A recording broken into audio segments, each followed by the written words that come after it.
I was told that we have a very beautiful place for this puja. And I was amazed how everything is working out so beautifully for all of you. You are all very lucky people, I must say. Moreover, that this place was called as the Fort of Flowers and now was called as the Fort of Blood, Bloody Fort. But I think with all these flowers, it should become the Fort of Flowers again.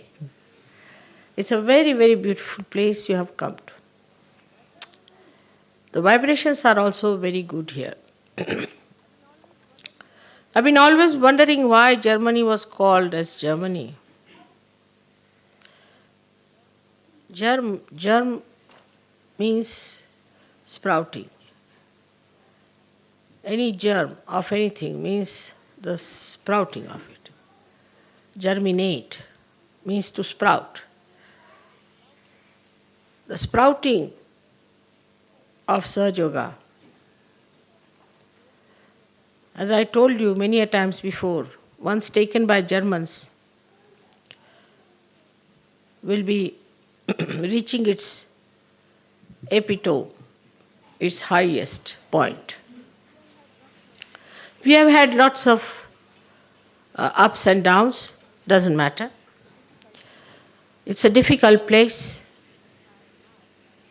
And now we have started really the germination in a proper way. Yesterday I saw the whole sky was filled with color and light. As you know that vibrations have light. It's very light flickering, very small light each particle of vibration has. And you can see that. But when there are too many, then they can be caught up by your cameras. But yesterday I think the clouds got vibrated. And it's a very great thing to get the clouds vibrated. If the clouds are vibrated, the rain will be vibrated. The rain is vibrated, the land will be vibrated. All the crops that are to be germinated will be vibrated too. So when it goes into the body of human beings, they'll get also vibrations. Is the best way now is to vibrate the clouds, I think, if you have to have many more people for Sahaja. That's the idea came into my mind last night, that why not vibrate all the clouds? That's the best way. Moreover, the vibrations are very tiny bit, with one point going into a half circle normally.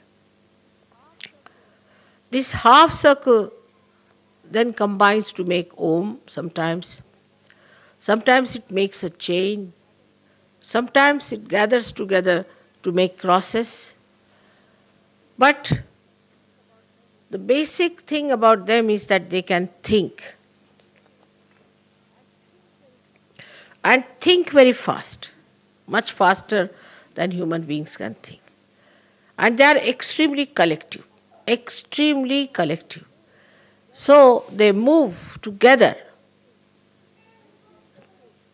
thinking the same way, understanding the same way in an absolute manner, and work out the whole thing in a very beautiful, silent way that you cannot even feel. Now the Kundalini rising, as you have done, must be a mystery for all of you, that how can you with your hands raise the Kundalini? And you must be thinking that this must be some sort of a special power Mother has given us, that we can put our hands to anybody's Kundalini, it rises, that stops at a place when there is problem, and then again it rises. Now it's nothing a mystery for you. You have got now within you the power.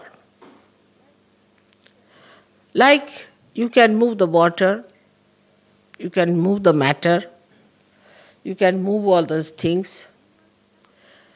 Animals cannot do that. And even if they can do little bit here and there, they cannot transform it for their use. For example, you see the nice brass here, you see nice silver there, there's a little Ganesha sitting there. All these have been transformed from something that is dead, which animals cannot do. As you become the master of living work, now you are the masters of living work now, not of the dead. So the living force, you can manage and mold it and use it for your own purpose. But the most surprising thing is that you are not even aware of it, that you are doing it. Like when you are doing, say, a little elephant like that, you are aware and you know that you are doing something great. And you will tell, oh, I have made such and such thing, such a nice place I have done. You will be conscious of it because you have got ego. But when you are giving realization to people, you are not aware because you have no ego. And what you say, Mother, it's not coming up. You see, it's just catching on Vishuddhi, it's not working out. You start speaking in third person. You don't say, I can't do it or I have done it, it's worked out. Only when it works out, I see your faces and I know it's done. So you are not even aware of it. You are not even conscious of it and there's no ego about it. You don't take any credit for that. You just feel joyous. Like so many people came for your workshop. Oh, it was so great, Mother. Oh, what was great was you. It was you who was doing all the job. You were working it out, but you don't feel that way. The reason is that you are now working in a way that we call as akarma. Akarma is that when you do something, but you do not feel you are doing something. When you are not conscious of it. That is akarma. When you are doing something and you think that you are doing this work, that thing, then it is a karma. But now the karma has become an akarma, not that you are not doing anything. You are doing so many things, but you do not feel that you are doing it because you have now been doing akarma. And all living work is akarma. Like the Mother Earth, she sprouts seeds. She is not aware of it. In the same way, you people are raising the Kundalini, you are not aware of it. And when you are not aware of it, you don't even want to think how it is happening. See me, a human being, raising a hand like this, definitely the Kundalini rises, I see it comes out of the head, it happens, I see it, it's a fact. Then how is it that this is happening? What is the process? What is the procedure? How it has worked? Did I make any mistakes? You never think like that. Did I do it in a wrong manner? You don't think. Just you start. Raise the Kundalini. You just don't bother to find out, have I given myself a bandhan or not? Have I seen the gentleman, what his vibrations are like? No. You just go ahead, raise your hands, yes. You are quite aware of one thing, that you are a realized soul. And that you can raise the Kundalini. Yesterday I saw so many Sahajogis walked in. I said, now come along, give them realization. Just stood there, did like this, did like that, finished. You did not even think you have done such a great living work that you have raised their Kundalini. Not only that, but it will transform them. It will give them a new life. There will be some special people, as you are. You are not even aware that you are some special people. Ego has vanished. So now you don't think that you are doing anything. You think its Mother is doing everything. Even then they give big, big speeches. They say, Mother, I never used to speak. I didn't know what was speech. And now I have become a great speaker. It's you who is doing it.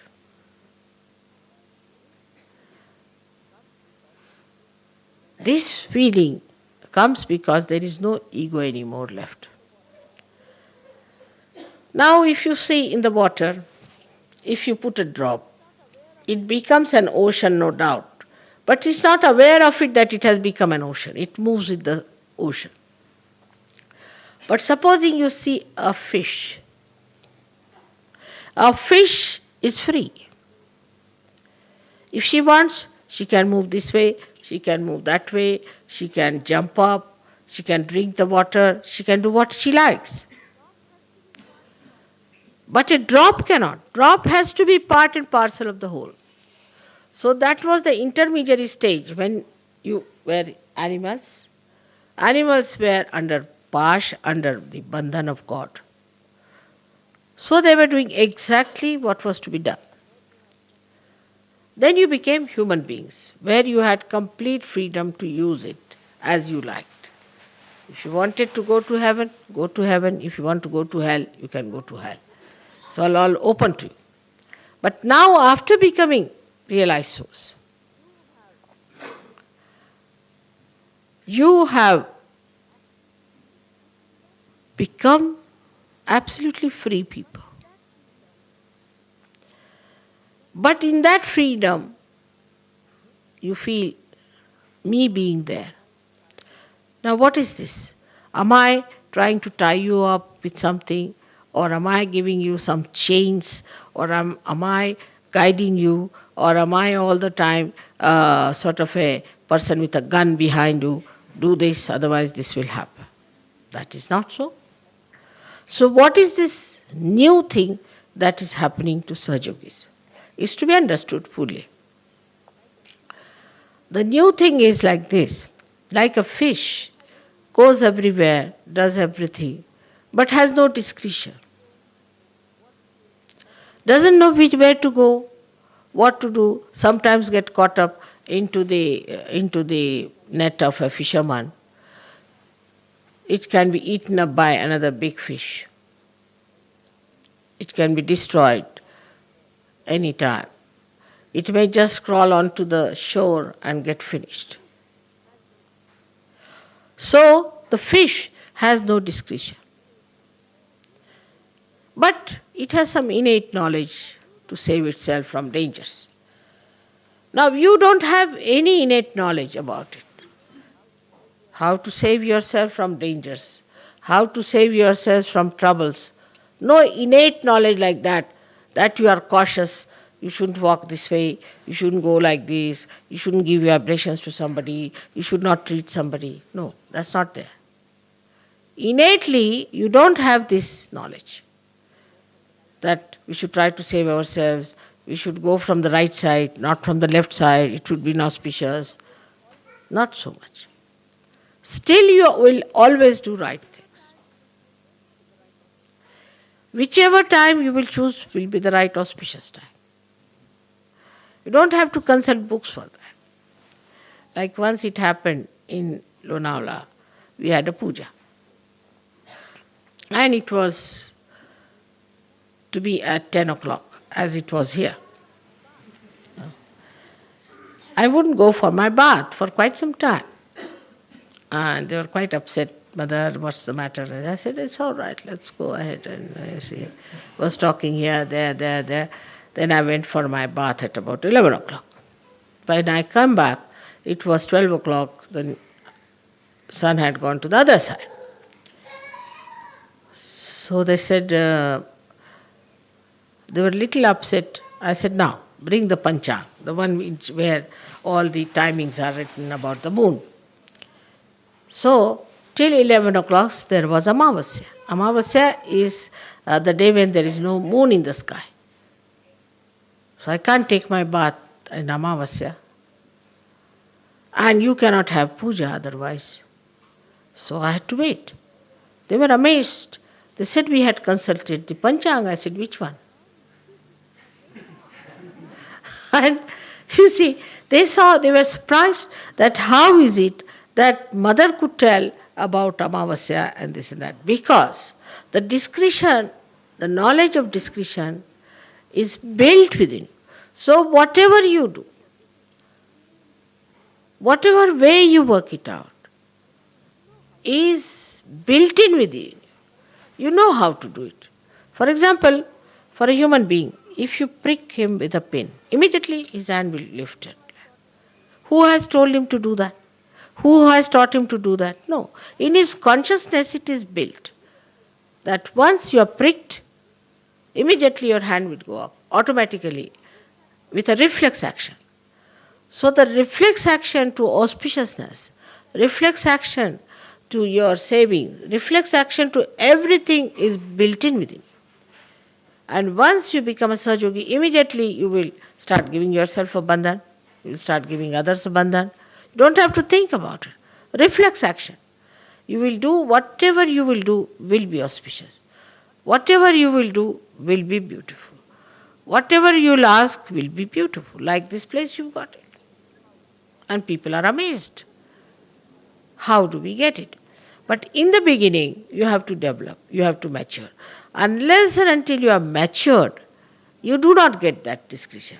Like when we were trying to get a place in London, I went with some Sahaja Yogis to find out the place. All kinds of funny places they were liking. I said, the vibration is so bad, these people are not feeling any vibrations or anything. I wouldn't even get in the place. I said, no, this is no good. They said, no, this has character, this has that. I said, this character and all that doesn't count with me, you see. So they said, but mother, how are we going to get a good place? And I said, we'll get it. And I was traveling by a plane. The plane, I opened a magazine. And there I found Shudi camp. When I went back, I said, now this is the place for us, let's go and have a look. And there it was. And we found such a beautiful place. So we should allow, things to work out, have patience. Things will work out automatically. Because now the whole of the cosmos is with us. The whole of the discretion of the cosmos is with us. The vibrations that think are there. The vibrations that guide are with us. The vibrations that organize are with us. Let them organize us. We are playing into their hands, by which we are not bound, but we are helped.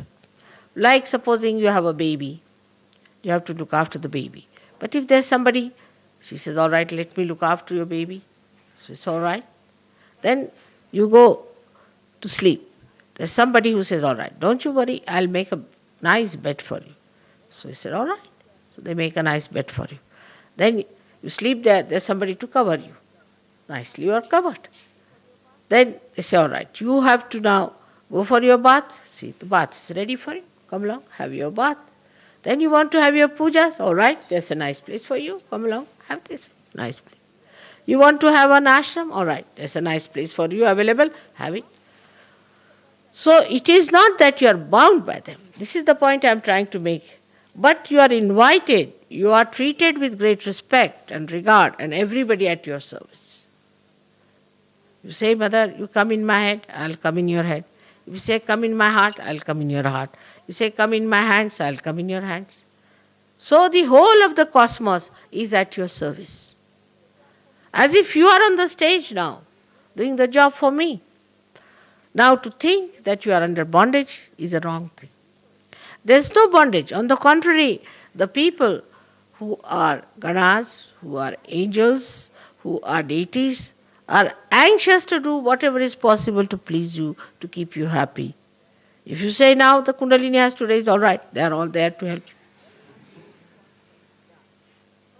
Anything you want can be done, but first of all, what you need is maturity.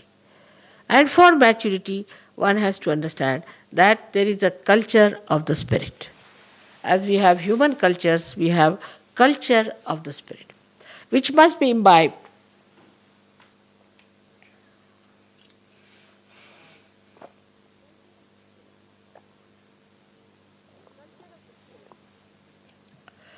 The culture of the spirit is to be imbibed.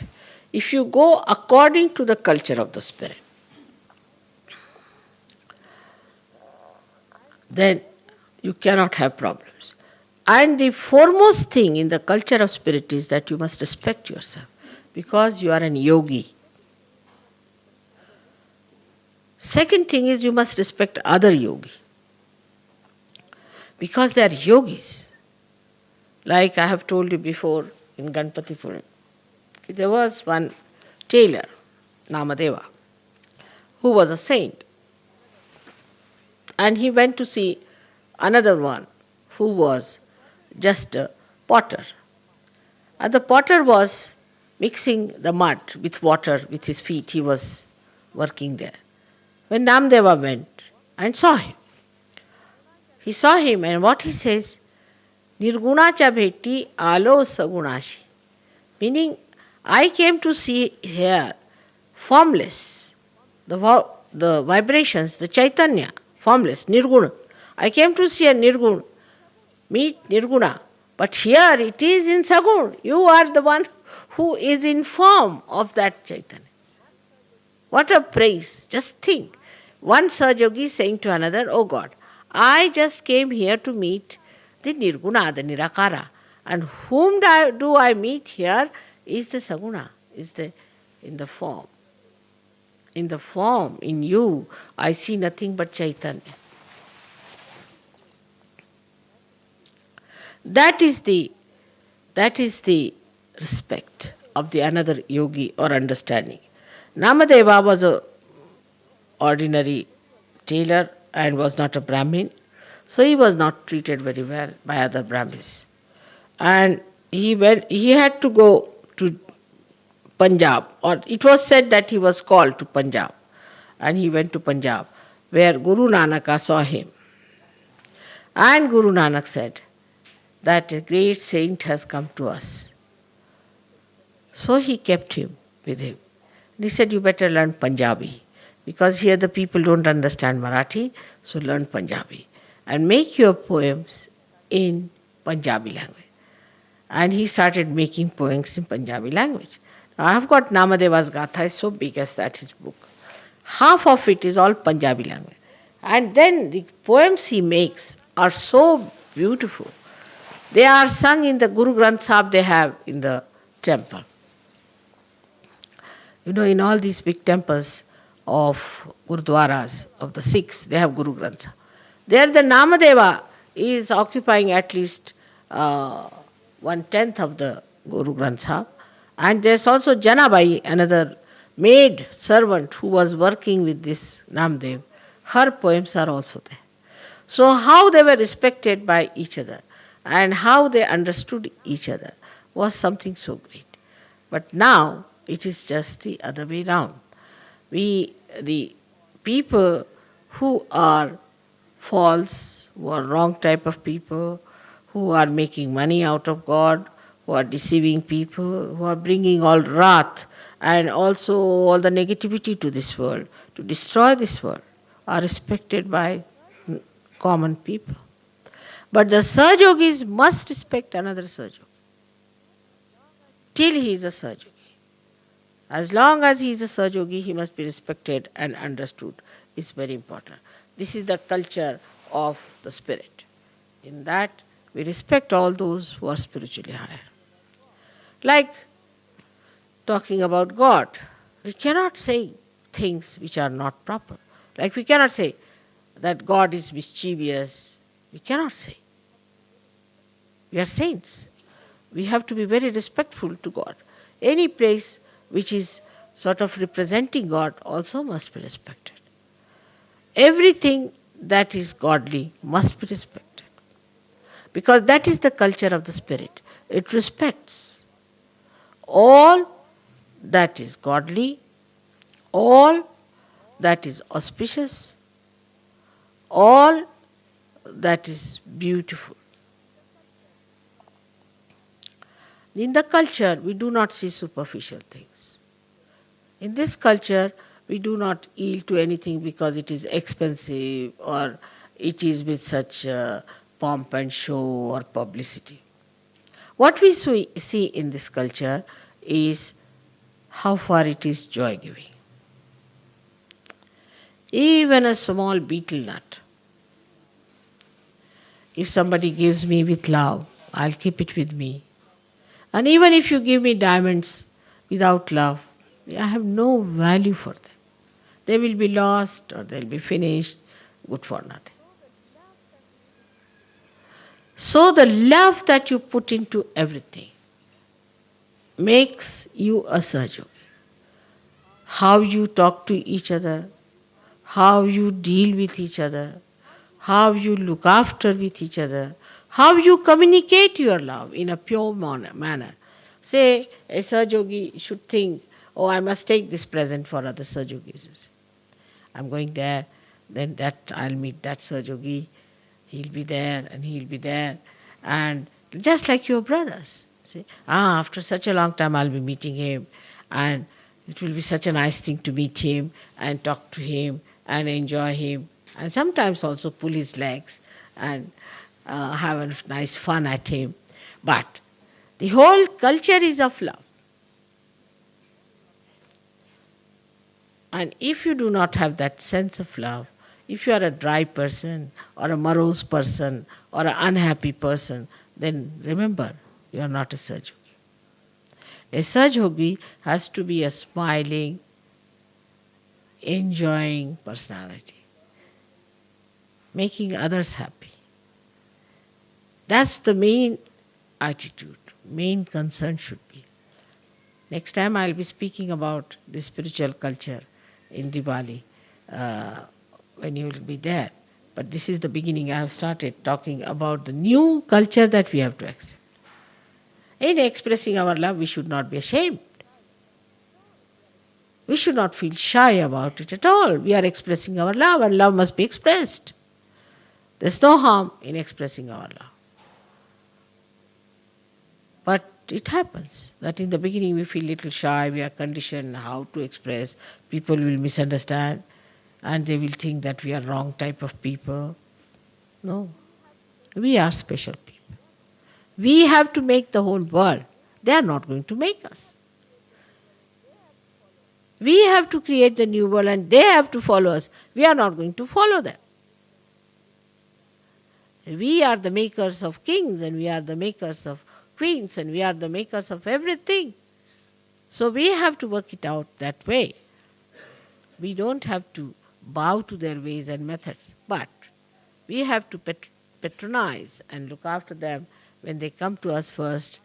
Try to treat them as if a father would treat a son, and then bring him up, mold them and give them love and make them understand that we are people of a very, very different domain, of a different style. We are absolutely free people and are being entertained by the divine, are being looked after by the divine, are being helped and decorated by the divine. Such a privileged place we have. So let us be of that dignity and of that morality, that we stand up to that. How can we do something wrong to insult ourselves? We cannot. We are yogijans and we have to be like yogis. May God bless you all.